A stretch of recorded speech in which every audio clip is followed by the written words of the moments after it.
আবরার ফাহাদের শাহাদাত বার্ষিকীতে রাবিপ্রবি ছাত্র দলের মৌন মিছিল।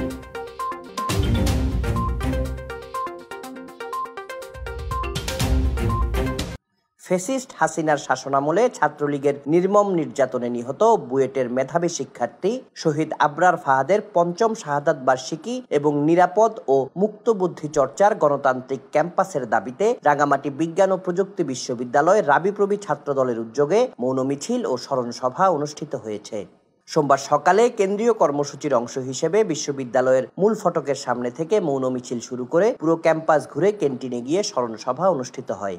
সভায় রাবিপ্রবি ছাত্রদল নেতা মোহাম্মদ জসিমউদ্দিনের সভাপতিত্বে ও জিসান আহমেদের সঞ্চালনায় বক্তব্য রাখেন রাবিপ্রবি ছাত্রদল নেতা নাসির উদ্দিন অর্ণব, মোহাম্মদ আশিক, সাজ্জাদ হোসেন তুষার, ইসমাইল হোসেন ঈশান, আরিফুল ইসলাম জয় ও মোহাম্মদ সাইদ। এ সময় রাবিপ্রবি ছাত্রদলের বিভিন্ন স্তরের নেতৃবৃন্দ উপস্থিত ছিলেন। Desk report, CST TV।